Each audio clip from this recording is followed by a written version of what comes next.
Welcome back to Behind the Curtain. My name is Bowen, and today we're going to jump into Chapter 2 of the article that appeared in the Columbia Journalism Review by Jeff Girth. For 30 years he served as a New York Times investigative journalist, won a Pulitzer Prize and numerous other prizes. He published this article on January 30th of 2023, and it's really the result of an exhaustive 2-year investigation into the media handling of the Russiagate scandal, as it was called. Before we jump into that, look down below the video. There's a thumbs up button. Hit the like button. Hit the subscribe button in the bottom left-hand corner of this video. Share it with your friends. That helps me to grow the channel and create more content for you, my loyal listeners. So, last week, and if you didn't see it, you can go back to Trump versus the Press, Chapter 1. We covered really the parts of the story that occurred prior to Trump taking office in 2017 and sort of how a narrative began to take hold in the press. Although it didn't really explode until after Trump took office, and that's what we're going to be discussing here today. So, as I mentioned in the previous video, this one will actually start, and I'm going to read at times from the author, and then I'll provide my commentary and opinion on it. So, this one starts in a windowless conference room at Trump Tower on January 6, 2017. Comey briefed President-elect about the dossier about him and Russia. He did this after the intelligence community briefed him on a new intelligence community assessment. That's called an ICA, the Intelligence Community Assessment. I'll refer to it as the ICA. On Russian activities in 2016. So Comey was briefed about Russian activities, and then he sat down January 6, 2017, and briefed President-elect Trump at the time. And Comey stated in his 2018 book, after he had been fired by Trump, named A Higher Loyalty, he wrote that CNN had informed the FBI press that they were, or press office, that they were going to run with it as soon as the next day. So I could see no way out of telling Trump about the dossier. So the intelligence community assessment claimed that Russia had mounted an influence campaign aimed at the election, but had not targeted or compromised vote tallying systems. But it also stated that Putin and the Russian government developed a clear preference for President-elect Trump as opposed to Russia's usual goal, which was to distribute information that was designed to create discord in American politics and doubt in the American election process. An unclassified version of the ICA was released the very same day in Washington. And the dossier, the Steele dossier, which had been paid for by the Clinton campaign, they hired Fusion GPS, as I mentioned in the previous video, who in turn then hired Christopher Steele, who was a former British spy, worked for MI6, to conduct human intelligence gathering on Trump and Russia. So that dossier was included in the assessment, but it remained secret temporarily because it was included as a classified attachment at the time. However, the dossier wound up in the ICA because the FBI actually pushed it, despite reservations at the CIA. So it's important to note that actually not all of our intelligence agencies were on the same page or had the same level of confidence in the dossier at this point. So two senior managers in the CIA Mission Center responsible for Russia also had reservations, according to a memoir by Brennan, who was the head of the CIA agency at the time. So it was clear that the CIA had a lot of reservations about the accuracy and verifiability, if that's a word, of the claims made in the Steele dossier. So really, what happened here is you hear Comey, representing the FBI, using the media's imminent disclosure of the ICA as his reason for briefing Trump. And as you will see, the media used Comey's briefing with Trump and the ICA, the Intelligence Community Assessment, to justify publishing. So it's sort of a circular, they used each other as justification for doing what each did. So to be clear, the ICA said nothing about collusion between Russia and the Trump campaign, because the FBI and other agencies did consider the dossier unverified and had a high degree of skepticism at this point. So it's unclear as to why the FBI pushed it if they had a high degree of skepticism, but we know certainly that the CIA had a high degree of skepticism. But regardless, the ICA came out before the dossier, and at that point it received massive and largely uncritical media attention and coverage.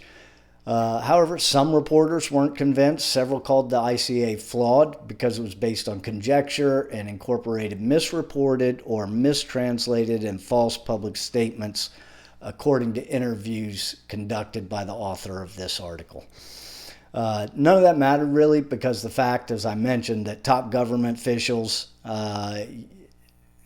were using the dossier in an official report, the ICA, and the presidential briefing by Comey was really enough of a hook to get the mainstream media to feel confident about publishing.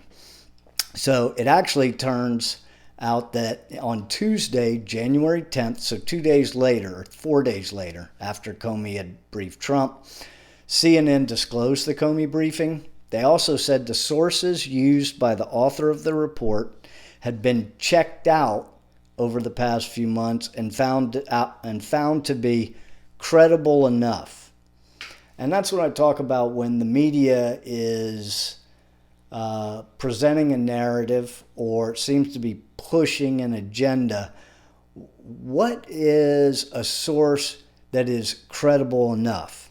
I mean, shouldn't the standard of reporting be that it is a credible source? If not, you should state emphatically that the credibility is questioned and unverified, not credible enough, because I don't know what the standard is with enough. So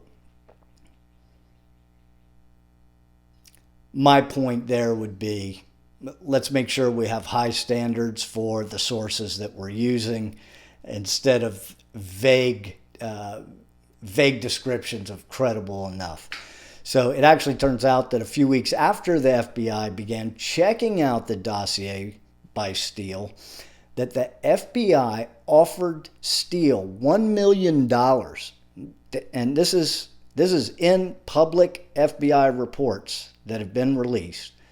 They offered him $1 million to verify and corroborate the stories in his dossier, and he didn't, according to court testimony by an FBI official in October. So apparently it is rumored that he was paid about $60,000 by Fusion GPS to produce the dossier, but for $1 million, he was unable to corroborate or verify it.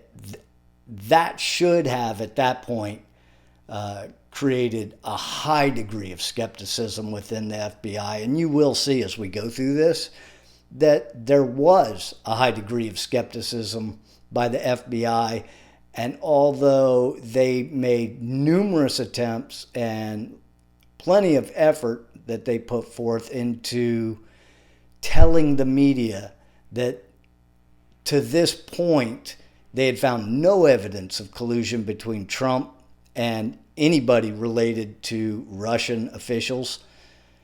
The media continued to report and damage its credibility with the American public. So, hours after CNN disclosed the Comey briefing on January 10th, BuzzFeed, another publication, published the entire dossier with a warning, to their credit, that the material was unverified and potentially unverifiable.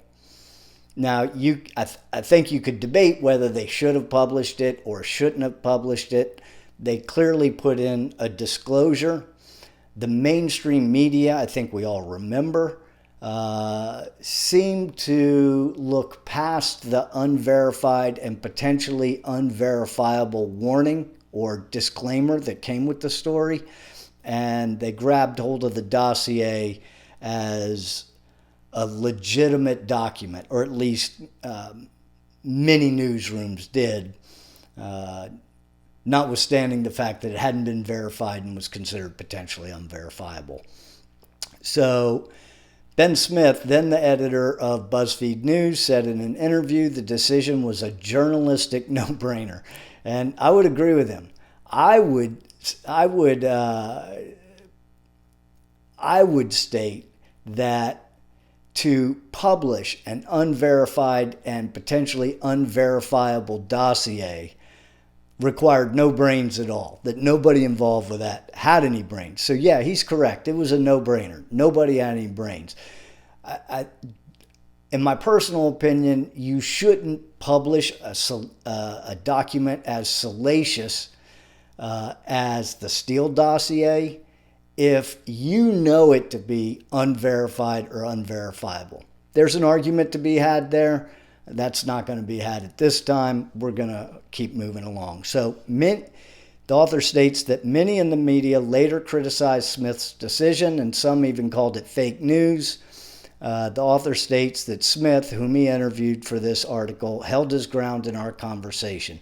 The author provides a disclaimer that at the time, the Columbia Journalism Review, which he's writing for and which published this article that I'm quoting from, actually defended BuzzFeed's decision at the time. But in 2021, with the dossier's credibility crumbling, Kyle Pope, the current editor of the Columbia Journalism Review, said that was a mistake.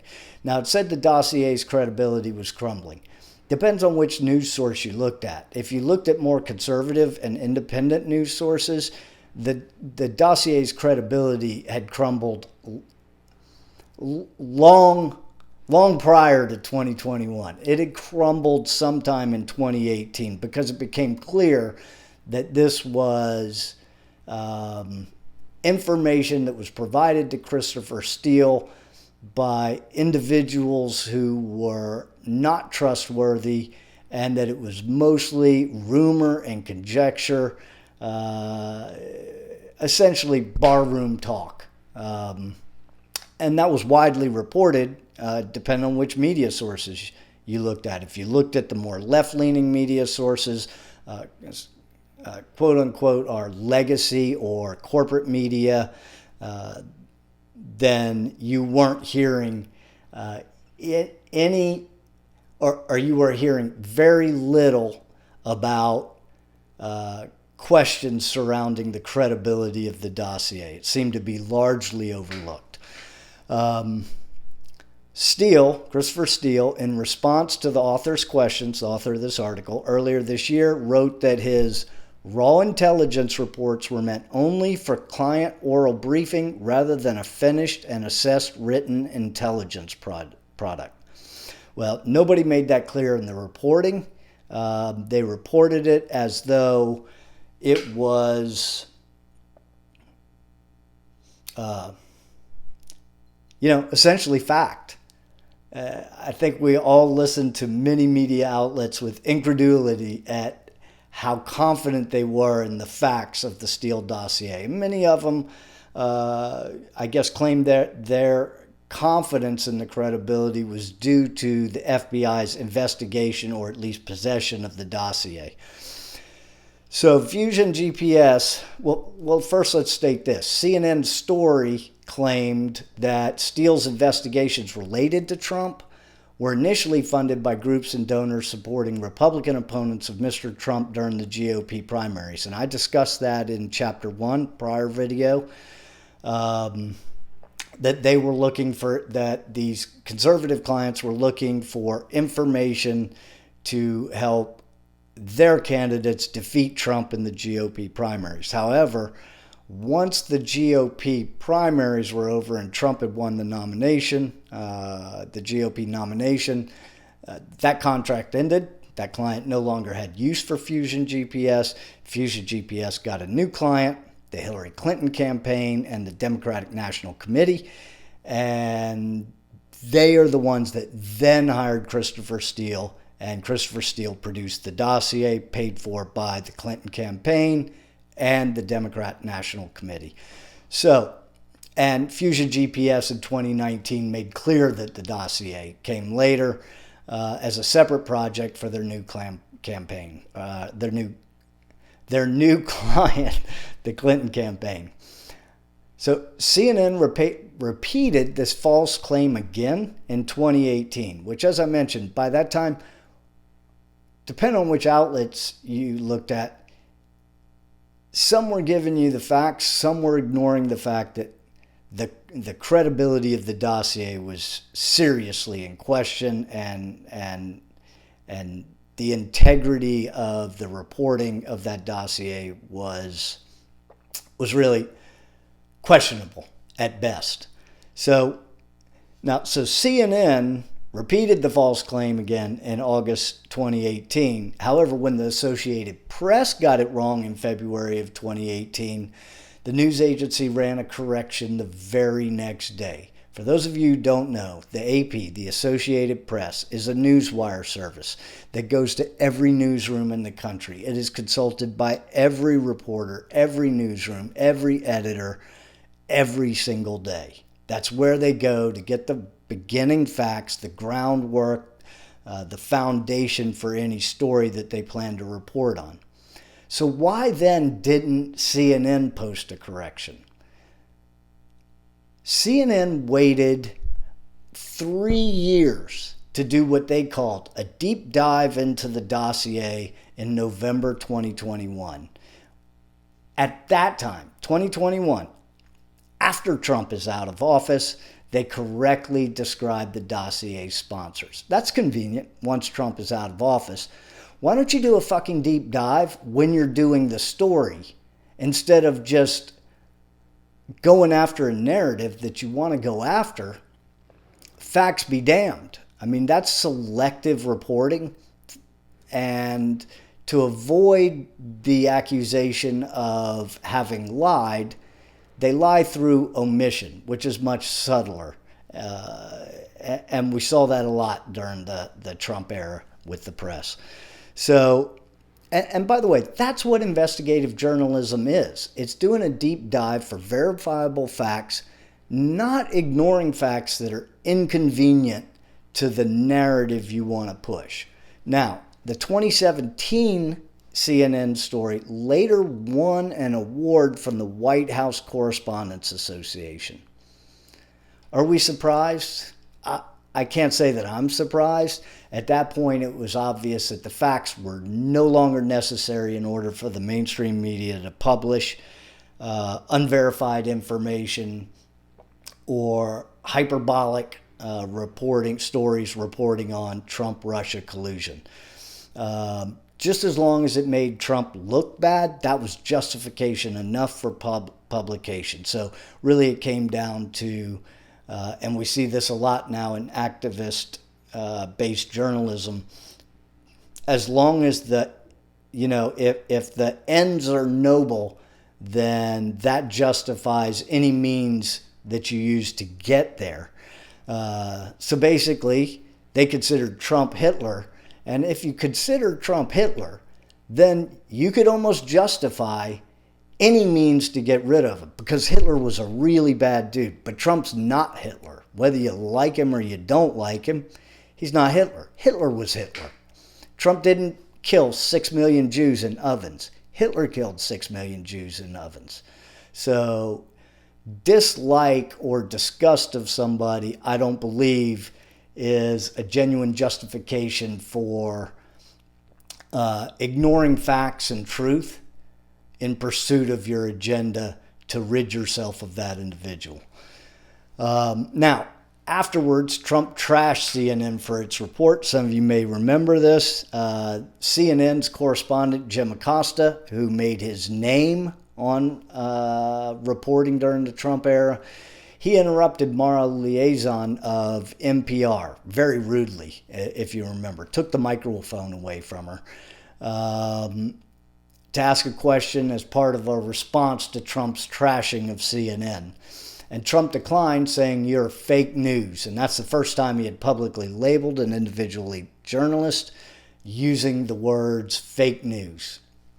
Now, Jonathan Karl, the author, writes, the ABC White House correspondent, in his 2020 book, Front Row at the Trump Show, said the media coverage of Trump was relentlessly and exhaustively negative rather than striving for fairness and objectivity, and did as much to undermine the credibility of the free press as did the president's taunts. So Jonathan Karl, the ABC White House correspondent, found the mainstream media's press coverage of Donald Trump to be relentlessly and exhaustively negative, as did most of us, to whom it was perfectly clear that this was a hit job and that reporting was being done in a very disingenuous manner. A Wall Street Journal report, a reporter named Bradley Hope, then at the Wall Street Journal, said in an interview with the author that he discovered Steele's name after talking to two people in the private intelligence world. Steele, to that point, had remained unknown, undisclosed as the author of the dossier. Hope, in an email, called Steele's claims 100% false, adding that Steele's conspiracy speculation leads Hope to doubt the whole analytical framework that Steele uses to view the world. So that was Bradley Hope of the Wall Street Journal. Quickly after that, the New York Times weighed in on the journal's disclosure, first with an explainer that said it would not name the research firm in the British spy because of a confidential source agreement with the New York Times. So good for them. They wouldn't name it. Except hours later, the New York Times did exactly that. They published another story that identified Fusion as the firm that hired Steele to produce the dossier. Now, the online version of the explainer, an explanation, was later altered to identify the parties, but of course the newspaper, as standard operating procedure in the Trump era, never disclosed that change to their readers. So although they would go back and make what we call stealth edits to stories when they find or they're busted for being clearly incorrect or wrong, they don't disclose that to their readers. They don't come up with a big editor's note saying, hey, by the way, this story, they just bury it somewhere at the bottom of the original article, which once somebody's read the article, are you going back and rereading the article to find the editor's note? Not unless you're weird. I don't think anybody goes and rereads an article a second and a third time, unless you're doing like I am and analyzing the article here to report on it. So in a Washington Post column, a reporter named David Ignatius, so hours after that Times report ran, Washington Post David Ignatius disclosed that incoming National Security Advisor Flynn had numerous talks with Russia's U.S. ambassador, according to a senior U.S. government official. And it occurred on the same day that Obama expelled Russian diplomats in retaliation for interfering in the U.S. Elections in 2016. And Ignatius questioned whether Flynn had violated the spirit of an unenforced law barring U.S. citizens from trying to resolve disputes. This became reported by many other outlets as a law that was on the books, a very serious law, one we can't ignore. Public citizens are barred from interfering or trying to resolve international disputes between state governments when the U.S. is involved. However, near the end of the article, he did mention that it might be a good thing if Trump's team was trying to de-escalate the situation. It might be a good thing. How would it be a bad thing if the incoming administration was trying to de-escalate the situation with Russia, who has nukes? I would think that it would definitively be a good thing. Might be a good thing. Words matter. And that's a real shit choice of words by David Ignatius. Also, a little disclaimer he slipped in at the very bottom of the article, if you bothered to read that far, was that Ignatius did not know the substance of the conversations. He could have mentioned that at the very top of the article, but of course not buried at the bottom. Now, I'm not saying that it's just left-leaning media that did this. I can find examples of that on numerous Fox and conservative reporting articles and reports, probably just as much as I can with the more liberal-leaning media, but in this case it was the liberal-leaning media that was doing this specifically to Trump for several years. And that's what this story is focused on, so that's why we're not hitting on conservative media here. And this was kind of a hallmark of many stories at the time. Super flashy headlines, something that insinuated that there was guilt by the Trump campaign, there was collusion, and then they bury the disclaimers and any exculpatory evidence deep in the article, far further than most people are going to read. In fact, what they know is that most people will only read the headline. That's how most people consume their news that are looking at mainstream media, which is a shame. But I would say that all news outlets and organizations take advantage of that fact. I can go on Fox News and read a headline, and I know that the information in the story is going to be much different than what the headline implies. And same thing with the more liberal media at this time. So, Bob Woodward of Woodward and Bernstein, the man who broke the Watergate story with Richard Nixon, he appeared on Fox News and called the dossier a garbage document that never should have been part of an intelligence briefing. So I would say Bob Woodward is a highly decorated, highly respected journalist. And anybody who's followed journalism certainly is aware that he is highly respected. For him to come on and claim that it's a garbage document that never should have been part of an intelligence briefing. Now, the problem was he said that on Fox News, which the rest of the media automatically discounted as extremist right-wing media, which they do a lot, even though it's just a different opinion with a more conservative approach and a more conservative bent to their reporting. It's not white supremacist reporting. It's not extreme right. There are extreme right outlets out there. Fox is not one of them. There are extreme left organizations out there. CNN is not one of them. New York Times is not one of them. Now, they posted some stuff and wrote some stuff and reported some stuff that was egregiously unethical during the Trump era.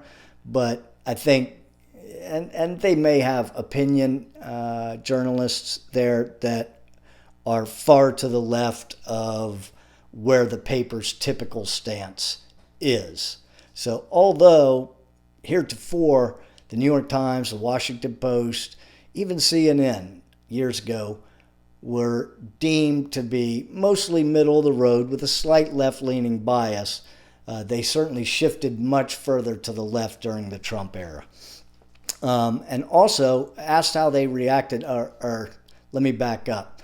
When Bob Woodward made that announcement or that statement on Fox, he later told the author of this story in an interview, Jeff Girth, he told them that the Post wasn't interested in his harsh criticism of the dossier.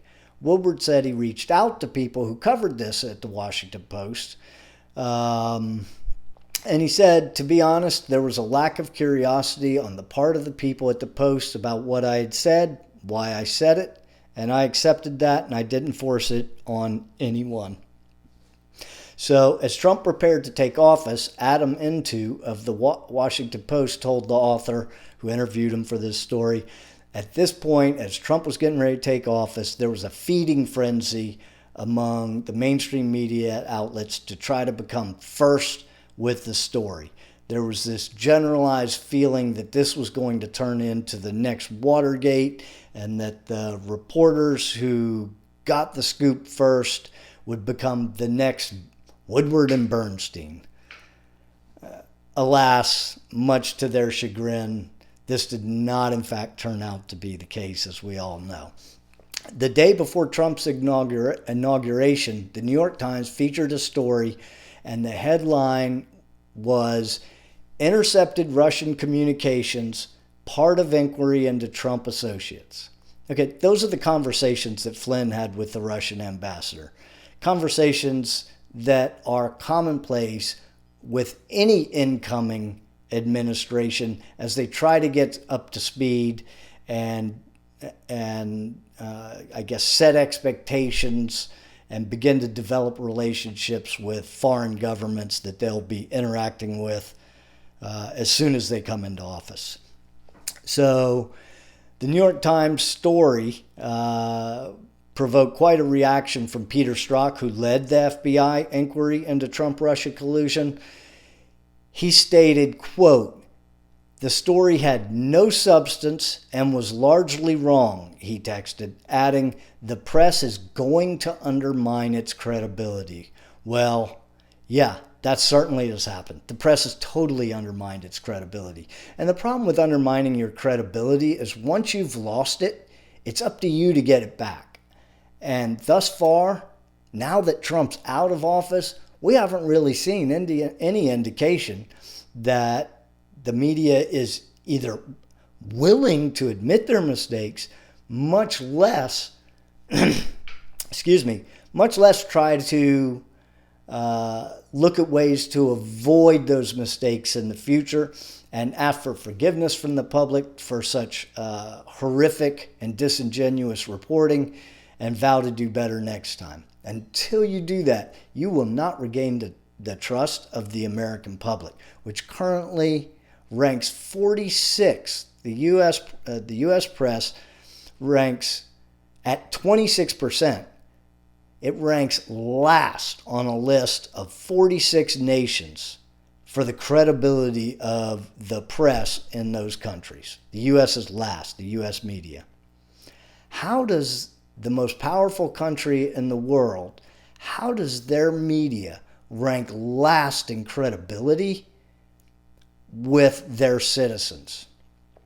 Well, I don't know. Maybe we should ask the leaders of the old Soviet Union who produced Pravda, which is Russian for truth. And that was the Soviet Union's state newspaper, Pravda, the truth.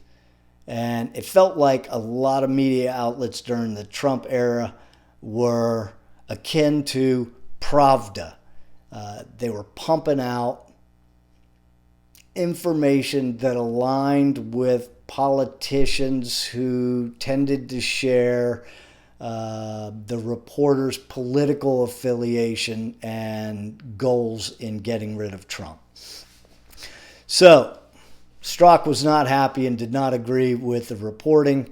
Hours later, Liz Spade, the Times public editor, posted a column criticizing the October 31 piece that they had published in October 31 of 2016 that stated the FBI found no credible evidence that the Trump campaign was involved in back channel communications with Alpha Bank, which was a Russian-linked bank at the time. The FBI said, look, we have no evidence. We can't find any indication that there was back channel communication. And to its credit, the Times reported that on October 31st of 2016. However, Liz Spade, at this point, is in a column criticizing the October 31st piece, saying that the story downplayed its significance. No, the story reported the facts, and the facts were that the FBI found no evidence of back-channel communications between the Trump campaign and the Russia bank, Alpha Bank. I don't know how you downplay that. Those were the facts. That's what your job is as a journalist, is to report. If you want to do opinion, go write an editorial. If you want to be an activist, go join Greenpeace. Okay? This is journalism, and journalism is reporting the facts and making sure that those facts are correct. And if you don't have enough evidence to definitely support what you want to write, don't write it. That's investigative journalism. So, she disclosed that the FBI had asked the paper to delay the publication. Well, I stated that in the previous video. The FBI, when they found out that the Times wanted to publish the story about the Alpha Bank potential back-channel communications with the Trump campaign, asked New York Times reporters to delay the publication while they looked into it. The FBI looked into it. They found no evidence. They found nothing credible linking the Trump campaign to Alpha Bank in any way, shape, or form. And to its credit, the New York Times reported that. So I'm not sure here what Liz Spade's complaining about. I guess she's just complaining that the report did not possess enough activism and was responsible somehow for getting Trump elected, which she found highly disagreeable. Spade, in an email to the author of this story, Jeff Girth, complained that the Times had two standards. She said before the election, she wrote, the October 31 piece was downplayed because the paper didn't know whether the allegations held up. Well, that's good journalistic practice. That's having good standards, high morals, good ethics. But after the election, the Times produced a steady stream of stories about whether Trump conspired with Russians to win the election without knowing whether the allegation was actually true. So I'm unclear. It's unclear to me by reading this where Liz Spade actually sits on the reporting, or where her stance actually is on the reporting of the New York Times. Does she prefer, which does she prefer? The reporting that where they don't publish because they don't know whether the allegations hold up, or is she more in favor of producing stories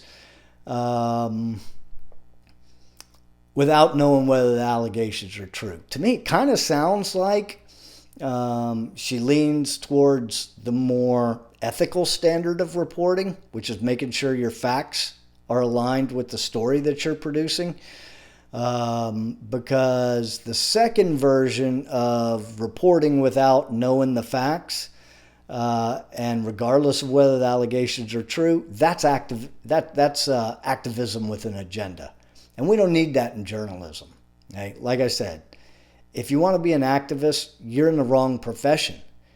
You should join Greenpeace. You should join Black Lives Matter, or whatever activist organization you want to join. You can join NRA, whatever your bag is, go join that and be an activist. But don't bring that to your journalism unless you're specifically clear about your activism and your bias. I don't care if you have bias. I don't think most citizens care if you have bias, as long as you are clear and honest about it. If you have an extreme right-leaning bias, but you claim that you're fair and honest and straight down the middle, well, that's bullshit. That right there undermines your credibility. Right there, that says these people are trying to spin what they are, how honest will they be in their reporting? If you're a left-leaning publication, same exact thing. As if you're honest about where your bias is, then you can start with a foundation of credibility, and people can factor that into their interpretation of your writing. If you try to hide it or deny that it exists, you've lost your credibility from the beginning.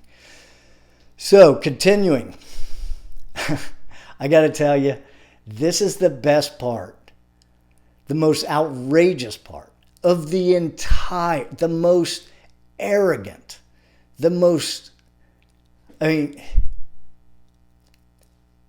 almost defies believability, this aspect of the New York Times and their self-congratulatory approach to the Trump collusion narrative.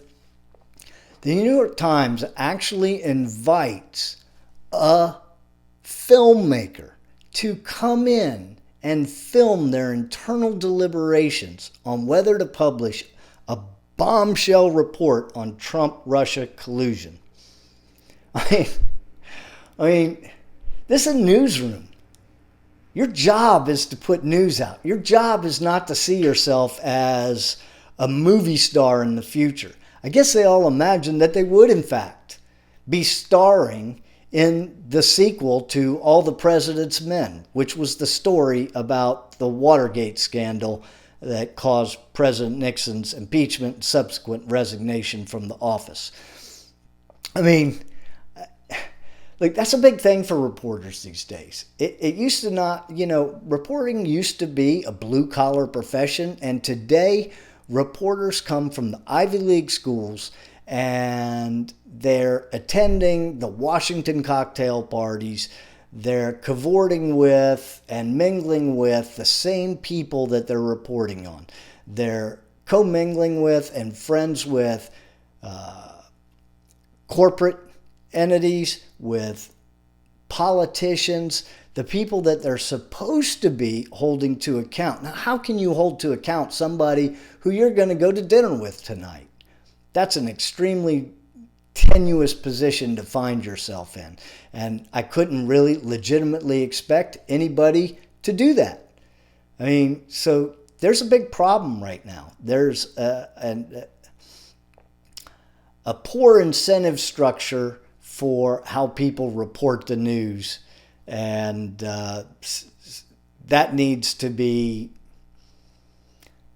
addressed. And I'm not the person to address that. I don't have any actual ideas as to how you would even go about it. That's above my pay grade.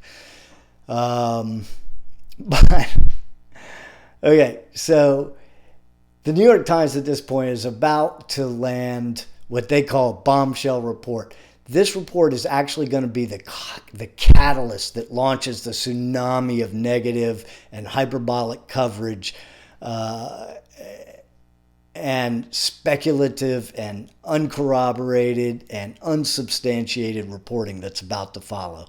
And the paper was so confident of itself, so cocky, so arrogant, that they invited a filmmaker to capture their internal deliberations. And those jackasses wound up airing this film in a 2018 series on Showtime called The Fourth Estate. That takes a lot of balls. I think the Jewish call it a lot of chutzpah. I mean,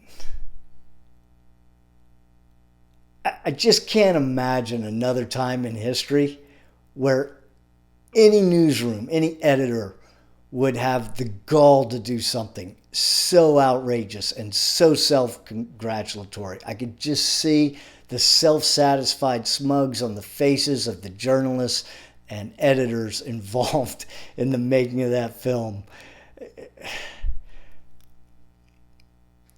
It's just through the looking glass. So, as the story's being edited in the film, Mark Mazzetti, who's an investigative reporter in the Washington Bureau, who was also helping to edit some of the Trump-Russia coverage, is shown telling senior editors he is fairly sure members of Russian intelligence were having conversations with members of the Trump's campaign. Oh, were you, Mark? Is that your gut feeling? You're fairly sure?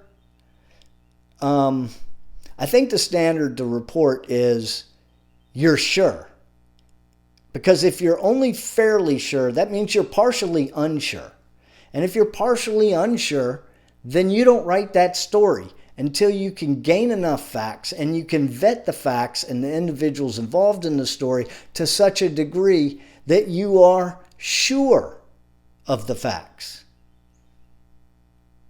Fairly sure? He said that on video. Now, the story would say the conversations were based on phone records and intercepted calls and involved senior Russian intelligence officials. I don't know where they got that information. If they were referring to Flynn's talks with the Russian ambassador, I mean, is that a Russian intelligence official? Maybe, maybe not. So if that's what they're referring to, they should have been more specific and said the U.S.-Russia ambassador. But they omitted key details. Again, this is a story about omission. It's not so much what they say, but what they insinuated and what they blatantly omitted in their stories, which was any facts contrary to the narrative or the agenda that they wanted to push and accomplish. So Mazzetti asked Baquet, who was then editor of the New York Times, the executive editor, are we feeding into a conspiracy with the recurring themes of contacts? Yeah. If that thought crossed your mind, yes, that's exactly what you're doing. The fact that it entered your mind. If you knew you weren't feeding into a conspiracy, you wouldn't have had that thought. You would have known that you were doing true and proper and ethical journalistic reporting. The mere thought that that came into your mind should tell you, yeah, you're feeding into a conspiracy, Mark. So Baquet, the senior or the executive editor, was very cautious, as he was with the original Alpha Bank story that the New York Times would report on. He wanted the story right up at the top to show the range and level of the contacts, wanted to be very clear about the contacts and the meetings, because he said some of which might be completely innocent and not sinister in any way. Later, Mazzetti reports back to Baquet that the story is nailed down, and Baquet asks him, can you pull it off? Oh yeah, Mazzetti replies. So Baquet signs off on the story, adding it's the biggest story in years. Well, that story really is what launched an unprecedented attack on a U.S. president by the U.S. media. And in that, addressing the concerns that Baquet had about noting the sources and making sure that it's up high in the article, the reporter simply wrote that their sources would not disclose many details. So they were vague and sort of overstepped the bounds of what Baquet had outlined as requirements for publishing the story.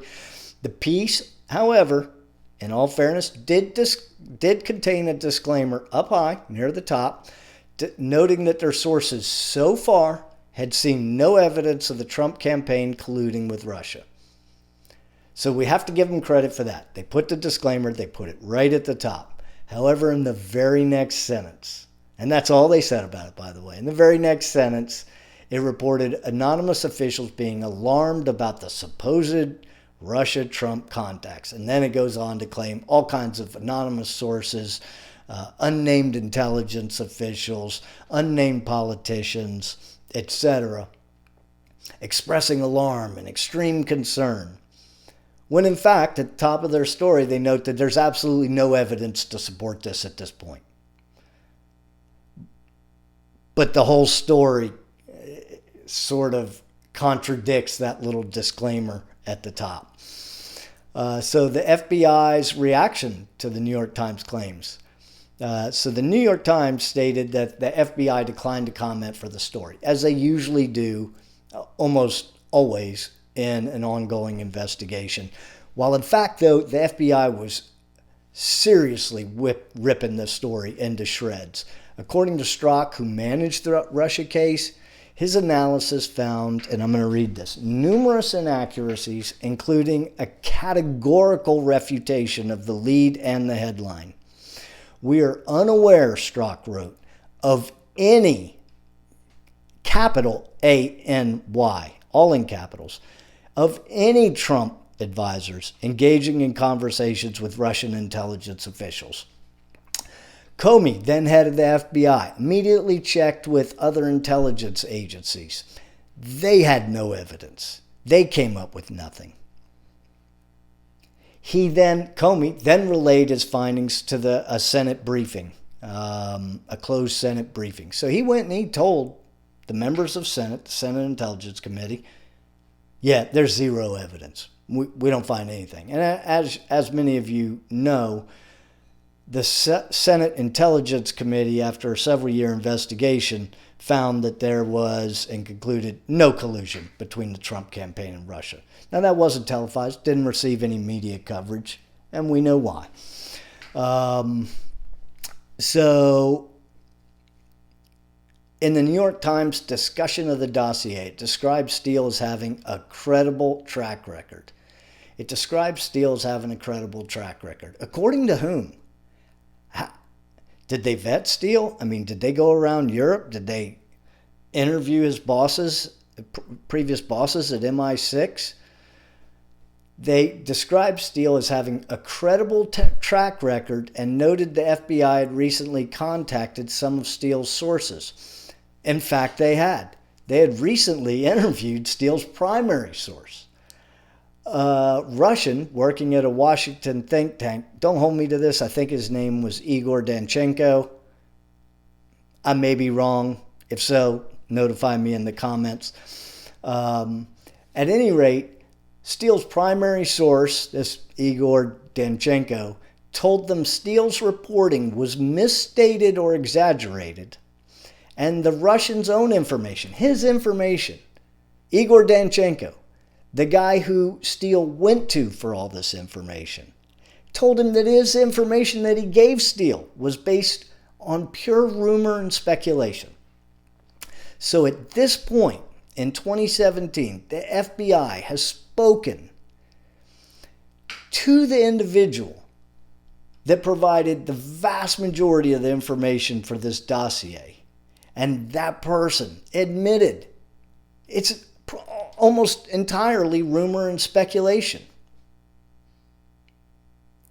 Not a peep of that in the media. Now, probably the FBI didn't disclose that immediately, but that came out fairly early. It might have been the end of 2017, but certainly I don't think that's ever been reported by CNN or any opinion journalist, certainly. So Peter Strzok, emailed colleagues and reported that Steele, and this is after the interview with his primary subsource, he reported that Steele may not be in a position to judge the reliability of his network sources. So this is the FBI agent heading the Russia collusion investigation. He said that the producer of the dossier, Steele, may not be in a position to judge the reliability of his network of sources. The FBI has serious doubts about the Steele dossier at this point. The White House a few days later told reporters that two top officials, FBI officials, and at that time it was Comey and Andrew McCabe, who was then deputy director of the FBI, had called the Times story inaccurate and quoted McCabe as saying it was bullshit. I agree with McCabe. The FBI, however, following custom, stayed silent, did not come out and at least corroborate the White House's claims that, yeah, they called it bullshit because it was, and that's because they were in an ongoing investigation. It would have saved the country a whole lot of pain and division if the FBI very early on had stated publicly that at that point there was no indication of collusion between Trump and the Russians. They didn't, and that's standard operating procedure for the FBI, so I guess that's something the FBI can address in future issues, but if that's standard operating procedure, that's standard operating procedure.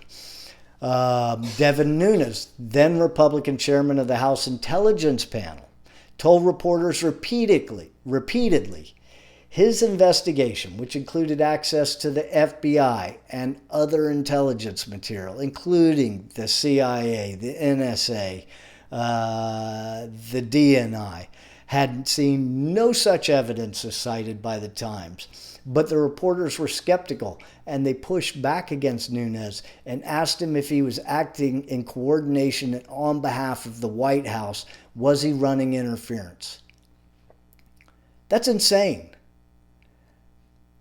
The Republican chairman of the House Intelligence Panel is telling them directly, in no uncertain terms, on the record, that there's no evidence in any of the intelligence that the House Intelligence Panel has received from the intelligence agencies of any collusion between the Trump campaign and Russians.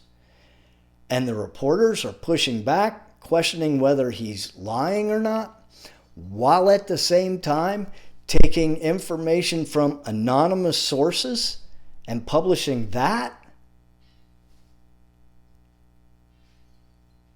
Odd.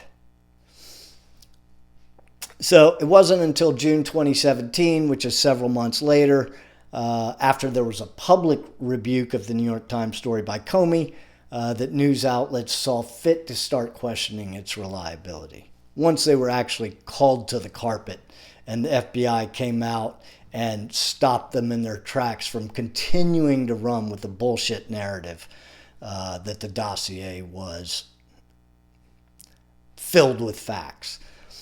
Cullison, then, of the Wall Street Journal, a reporter who covered the issue, told the author the Times piece was the peak of the frenzy over Trump and Russia.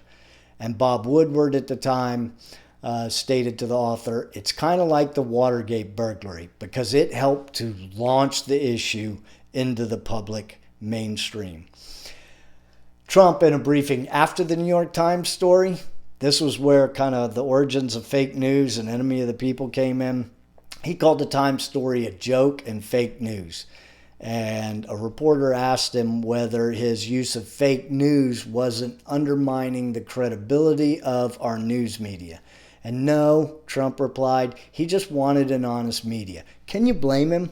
This is a man who knows that none of what's being reported is even remotely based on any facts whatsoever. When you know without a shadow of a doubt that there is not a shred of fact in the reporting on your actions, you might say, hey, no, I just want a more honest press. I don't blame him. I would do the exact same thing, and so would you, unless you're some kind of psychopath.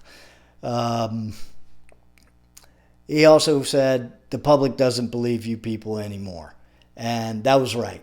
By that time, trust in the mainstream media was rapidly eroding and would continue to erode and is still eroding today. Currently sits at 26%. 83% of Americans feel that fake news is a problem. That's not Americans' fault. That's the press's fault. That's the mainstream media's fault. If you lose credibility with your viewership, that's on you, not on the viewership. So, after the press briefing, Trump returned to Twitter, his favorite stomping grounds, and called the fake news media the enemy of the American people, citing several news organizations, including the Times and CNN. And in response to the enemy of the people accusation by Trump, the New York Times responds by stating, Trump has stumbled into the most conventional of Washington traps, believing he can master an entrenched political press corps with far deeper connections to the permanent government. Yeah, that's the fucking problem. It is a political press corps. And we have a long history of political media in our country. If you go back to the early 20th century, media was literally attached hand in hand with a particular or specific political party. The political parties were producing the media. This is not a new phenomenon, but throughout the course of the latter half of the 20th century and the early part of the 21st century, we saw a primarily media that tried to remain as fair and accurate as possible, while possessing a little bit of bias. Still, the reporting was largely credible and based in facts and not conjecture in most cases. It has been repoliticized again. That's the problem. The real problem is that they state that the political press corps has far deeper connections to the permanent government. That's what Trump and that's what people mean when they say the deep state. That is the entrenched, permanent, bureaucratic, administrative state comprised of officials and individuals who are lifers in Washington, and they're the ones making the decisions, and they have zero accountability to any constituents whatsoever. That's the problem. Nobody's accountable. When things go wrong, you can't point to your congressman, because your congressman or your congresswoman can then say, well, it wasn't me that made that decision. That was the EPA, or that was this regulatory body, or this regulatory body. There is an entrenched, unelected, bureaucratic, administrative state, and the political press corps, especially the press corps inside the Washington, D.C. Beltway, is deeply entrenched and enmeshed with those individuals. And leaks come out of administrations left and right through that bureaucratic state. On March 1st, 2017, the New York Times tried to clarify that story, but hedged on the original question of whether Trump associates had contacted senior Russian intelligence officials. And by the way, when I say the story that they tried to clarify, that was their initial story, where they came out about Trump contacts and being with Russian intelligence officials. So on March 1st, they tried to clarify it, but they sort of hedged on the original question about whether Trump associates had contacted senior Russian intelligence officials by noting that the label intelligence official is not always cleanly applied in Russia. Well, it's apparently not cleanly applied in New York Times reporting either. Because if it was clearly applied, they wouldn't have stated that it was senior Russian intelligence officials. They would have stated that it was Russian individuals not known to be senior Russian intelligence or otherwise until vetted or verified or corroborated. They didn't state that. In fact, what they stated was the exact opposite, and then in their attempted clarification, they sort of hedged on it. So FBI officials thought at this point the Times would try to correct its mistakes and save their reputation, but as Strzok saw it, the paper was doubling down on the inaccuracies, which they continued to do, as did CNN, as did the Washington Post, as did MSNBC, as did NPR, as did PBS, as did numerous other publications in the United States. They just kept doubling down and doubling down and doubling down, rather than just owning the mistakes and backing off of their insistence that there was absolute proof of Trump-Russia collusion. 2 days later, on March 3rd, another Times story ran. And it seems like the people at the Times aren't getting together on their story. If you're going to commit a crime with somebody else, you want to get on the same page. Doesn't seem like they're on the same page, because shortly after they tried to correct its mistakes, clarify, another Times story ran, says Trump team's links to Russia. Now that's the heading. So if you glance at the heading, you think, oh, they're going to tell us about Trump's links to Russia. When in fact, what they do is they reference the disputed February story and say, state, quote, unquote, it would be absurd and contrary to American interests to avoid meetings with the Russians before or after the campaign, and that repeated Trump-related contacts with the Russians involved courtesy calls, policy discussions, and business contacts, and that thus far nothing has emerged publicly indicating anything more sinister. Well, I don't recall that story. Apparently they published it. Nobody reported on it. CNN didn't mention it. MSNBC didn't mention it, at least not to my knowledge or understanding. I didn't see any reporting at that time from what I would consider more left-leaning media sources that would indicate in any way, shape, or form that there was any justification for the Trump campaign to be speaking with or communicating with Russian officials. Maybe there was and I just missed it. But good on the New York Times for this story. Headline was a little misleading. But they seem to be back and forth on their stories, and I'm not sure why that is. They do have a large staff. They employ a lot of people, a lot of writers, a lot of columnists, a lot of reporters. But presumably the editors responsible for giving the go-ahead on publishing these stories should be on the same page. So shortly after that, well, the next day, actually, on March 4th, James Clapper on Meet the Press, he was the former director of national intelligence under Obama, he stated that during his time in office, which ended on January 20th, 2017, right before Donald Trump took office, we had no evidence of such collusion, speaking of Trump's campaign and Russia. Well, where did the Washington Post put James Clapper's denial? At the very end of its story, where did the New York Times put James Clapper's denial of evidence of such collusion? Nowhere. Crickets. They didn't put it in any single story. They didn't report it at all because it ran counter to the narrative. It's called selective fact-finding.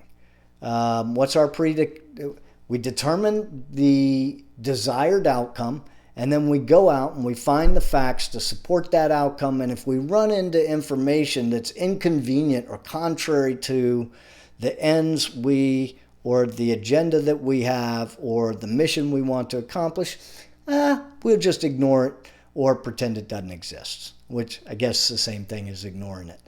And then Adam fucking Schiff. Before Comey's testimony, Adam Schiff, the ranking Democrat, read an opening statement in which he quoted from the dossier's unsubstantiated allegations about Carter Page. There are some bad people in Congress. There's a history of bad people being in Congress. Adam Schiff is objectively one of the most detestable, disingenuous, unethical individuals ever to hold public office. He was on MSNBC 2 days after that to state without any evidence or substantiation that there was more circumstantial evidence now of collusion. Circumstantial. But he made it sound like that was something, man. We have red meat.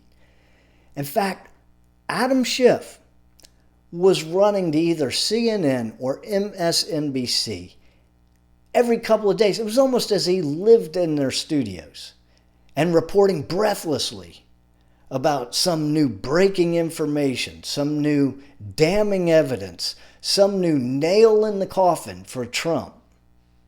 Again and again and again and again.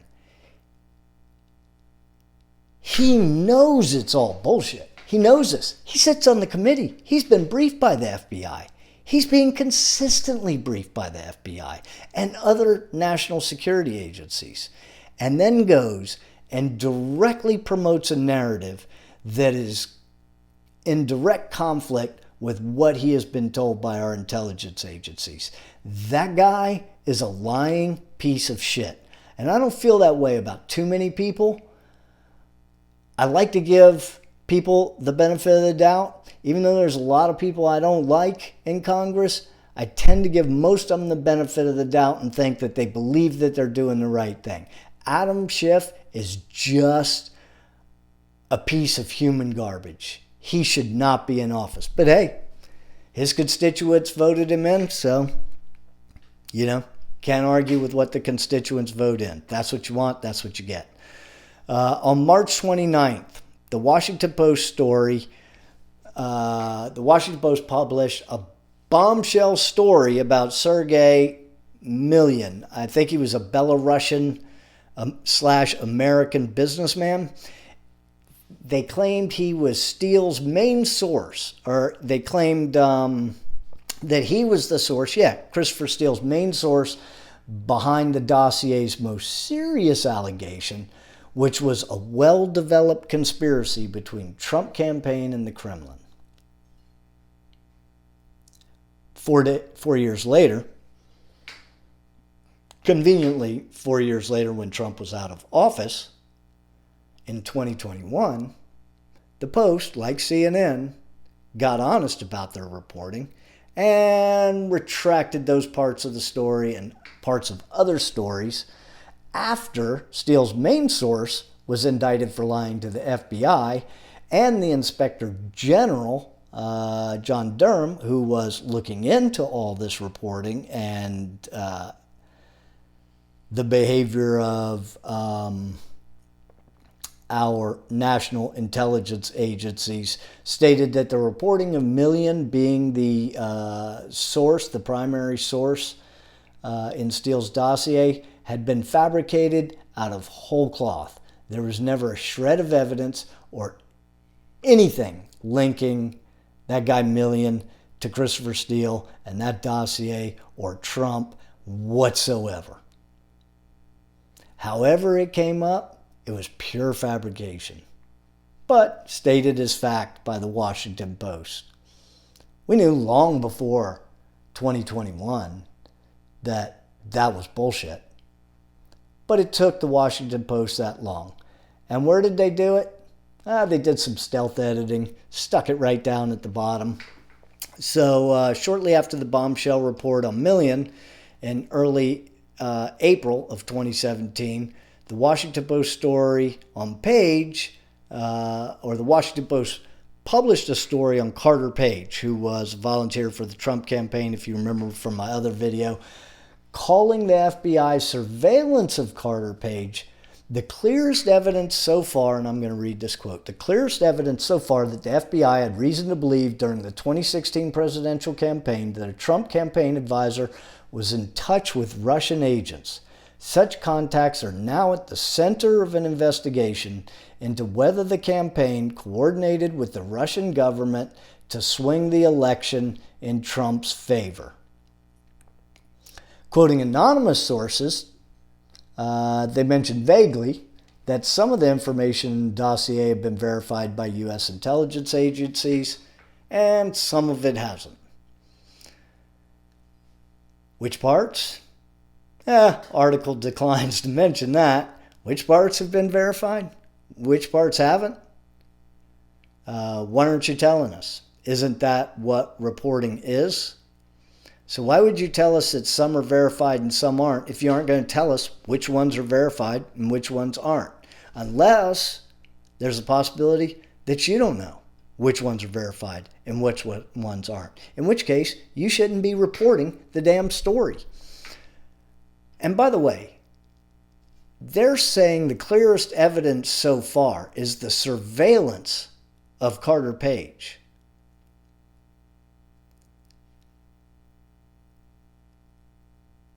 If a person is under investigation or has been accused of something, Is that evidence of guilt? Or do we live in a country where I recall that you are innocent until proven guilty? The fact that you're being investigated, the fact that you're being prosecuted is absolutely zero evidence of guilt. Guilt is determined in a court of law by a jury of your peers, if you go in front of a jury, by a judge. It is adjudicated in a court of law. It is not determined by whether you are or are not being prosecuted and accused of a crime. So that's just such disingenuous reporting. Again, Washington Post, by the way, conveniently omitted the Bureau's missteps and the exculpatory evidence related to Carter Page. And according to an inquiry in 2019 by the Justice Department Inspector General, the secret surveillance of Page was initiated in the fall of 2016 when the FBI wasn't finding any nefarious leaks. So they weren't finding anything. So they submitted a request for a warrant to surveil Carter Page, okay? Ignoring and omitting the fact and leaving out the exculpatory evidence when they went to the secret FISA court that Carter Page had had years of contacts with the CIA and had recently spoken to an FBI informant.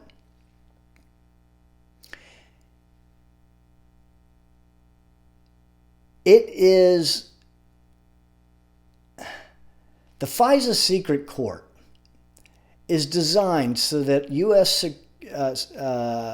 Intelligence agencies can apply for a warrant to spy on American citizens, which is expressly prohibited by law unless there is great cause.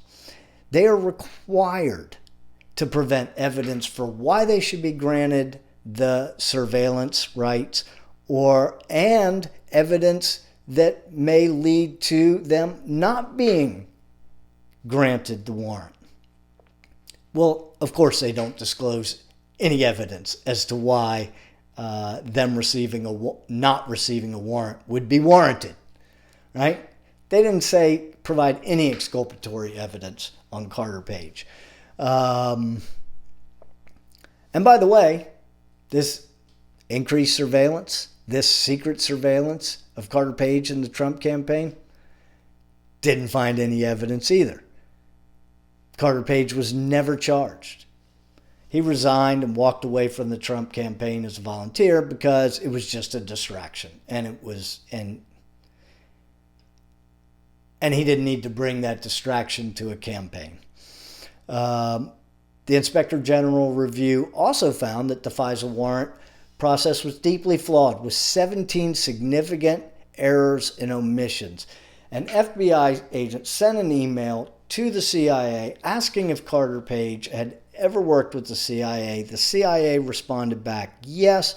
The FBI agent altered the email to indicate that the CIA had no records of working with Carter Page. That person was fired when the Inspector General's report came out.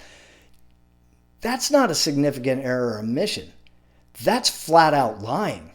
If anybody else did that in their job or their capacity, they would be fired. This guy was fired, but did we hear anything from the mainstream media about such underhanded and bullshit, nefarious tactics by the FBI? No.